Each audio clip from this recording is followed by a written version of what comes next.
Israel di jalur Gaza Palestina masih terus berlanjut dan korban tewas kembali berjatuhan. Perang juga terus melebar antara Israel dengan pejuang Hizbullah. Ya, Israel diduga kuat sebagai pelaku serangan melalui perangkat elektronik yang menimbulkan puluhan orang tewas termasuk warga sipil di Lebanon.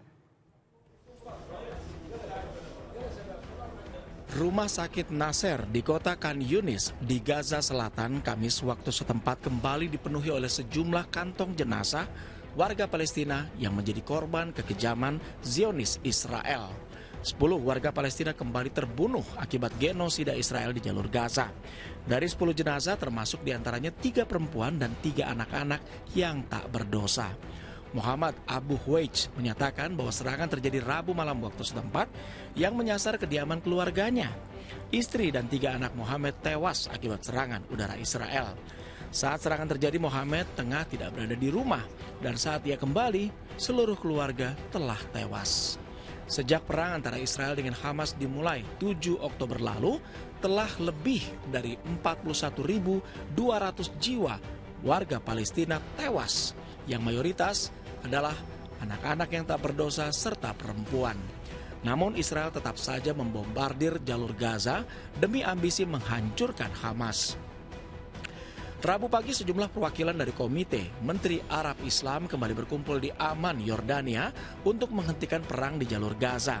Namun mereka hanya bisa menyampaikan pesan kepada dunia untuk menekan Israel menghentikan perang ekstrim yang melanggar hukum internasional tanpa bisa melakukan langkah pasti. Sementara itu Presiden Iran Masoud Pezeshkian dalam konferensi Persatuan Islam di Teheran menyatakan bahwa Zionis Israel menghancurkan umat Islam karena kurangnya solidaritas Muslim di seluruh dunia. Israel terus membom rumah sakit serta tempat tinggal dan umat Muslim dunia hanya bisa menyaksikan kekejaman itu terjadi tanpa bisa berbuat banyak. Iran sendiri adalah pendukung utama pejuang anti-Israel, terutama Hamas di Palestina dan Hizbullah di Lebanon. Iran juga telah menyerukan negara-negara Muslim untuk mengisolasi Israel dan mengurangi pasokan makanan serta bahan bakar. Perang antara Israel dengan Hamas juga terus meluas hingga perang antara Israel dengan pejuang Hizbullah di Lebanon. Hari Kamis, militer Israel merilis video satelit yang menggambarkan serangan mereka ke berbagai infrastruktur Hizbullah di Lebanon, termasuk fasilitas penyimpanan senjata di wilayah Qiyam. Setelah serangan melalui penyerantai yang menewaskan sejumlah pejuang Hizbullah, kini sejumlah walkie-talkie dan peralatan tenaga surya meledak di Beirut, Lebanon. Akibat serangan ini setidaknya 20 orang tewas dan 450 lainnya terluka. Serangan terhadap perangkat teknologi diyakini dilakukan Israel yang menargetkan pejuang Hizbullah, tapi juga menewaskan warga sipil. Sebelumnya, hari Selasa terjadi pemboman di Lebanon yang menewaskan sedikitnya 12 orang, termasuk diantaranya 2 anak-anak dan melukai 2.800 orang lainnya.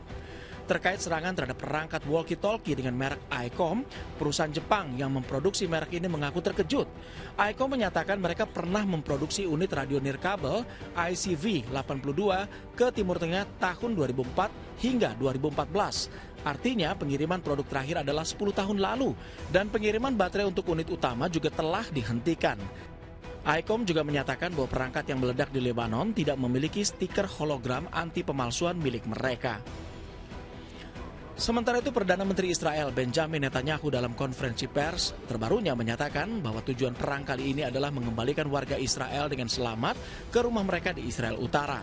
Hal itu menjelaskan serangan bertubi terhadap pejuang Hizbullah di Lebanon yang bertujuan untuk meningkatkan rasa aman bagi warga Israel di bagian utara yang sebelumnya mengungsi akibat naiknya tensi perang dengan Hizbullah.